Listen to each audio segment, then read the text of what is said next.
Indonesia tentu sangat mencermati dinamika politik di Afghanistan, termasuk mencermati kemenangan Taliban yang cukup mengagetkan karena pada awalnya kita menduga Taliban ini baru akan menguasai seluruh Afghanistan dalam waktu 6 bulan. Tetapi ternyata kurang dari 30 hari mereka bisa menguasai seluruh wilayah Afghanistan. Tentu ini jadi perhatian khusus bagi kami para akademisi yang meneliti tentang kajian terorisme dan terutama tentang bagaimana Taliban beroperasi selama ini. Rekam jejak Taliban di era masa lalu tentu sangat penuh dengan kekerasan ya. Kita sudah sangat sering mendengar berita tentang misalnya seseorang yang dihukum pancung atau dihukum gantung oleh Taliban. Juga misalnya bagaimana Taliban melarang wanita dan anak-anak, terutama yang wanita, untuk bersekolah. Juga mereka membatasi kebebasan berpendapat.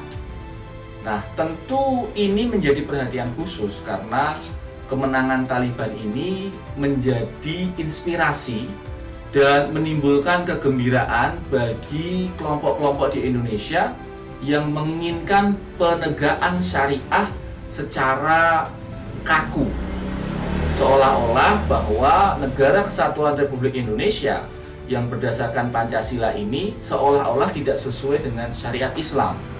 Padahal Pancasila itu sendiri dengan sila yang pertama, ketuhanan yang Maha Esa, sungguh sebuah konsepsi bernegara yang sudah sangat Islami.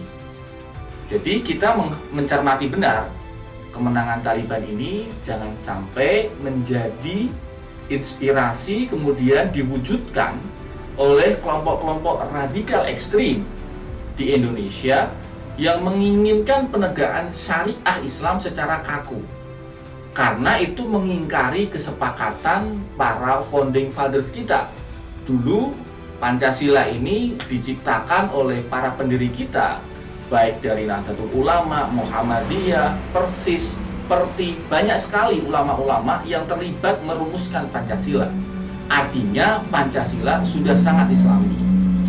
Maka kita sebagai akademisi yang Pancasilais dan nasionalis sungguh sangat mengkhawatirkan apabila kemenangan Taliban ini menjadi inspirasi gerakan radikal ekstrim dan melakukan tindakan-tindakan teror di Indonesia.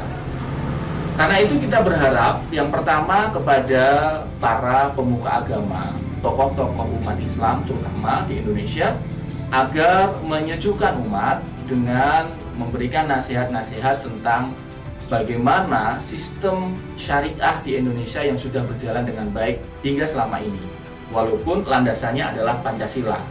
Jangan sampai orang salah mengira seolah-olah yang syariah itu harus seperti Taliban. Padahal tidak, Indonesia pun yang berdasarkan Pancasila juga sudah sesuai dengan syariat Islam. Yang kedua, kita berharap kepada aparat keamanan dan penegak hukum untuk lebih waspada melakukan monitoring, baik menggunakan metodologi intelijen di media sosial maupun menggunakan cara-cara yang lain terhadap kelompok-kelompok radikal ekstrim yang menyusun rencana untuk mengganti dasar negara Pancasila dengan dasar yang lain. Mereka ini harus diamati, dicermati, dan kalau sudah melakukan tindakan yang melanggar hukum, harus ditindak secara tegas. Yang terakhir, kami menghimbau kepada adik-adik, terutama generasi muda, kaum milenial, atau sekarang kita menyebutnya adalah generasi Z. Perkayalah literatur Anda, baca lebih banyak buku, ikuti lebih banyak channel-channel YouTube yang bermanfaat, pelajari ke guru-guru yang mempunyai pemahaman yang utuh, supaya Anda bisa membedakan mana narasi yang benar dan mana yang narasi yang glorifikasi atau narasi yang dilebih-lebihkan terkait tentang dinamika kemenangan Taliban di Afghanistan. Indonesia ini masih sangat mengharapkan Anda semua, adik-adikku yang sekarang mungkin kelahiran 93, 95, yang sangat-sangat muda dan penuh dengan energi positif untuk membawa estafet kepemimpinan kaum muda di Indonesia di masa depan. Saya kira itu yang bisa saya sampaikan menyikapi kemenangan Taliban di Afghanistan dan dampaknya terhadap gerakan kaum radikal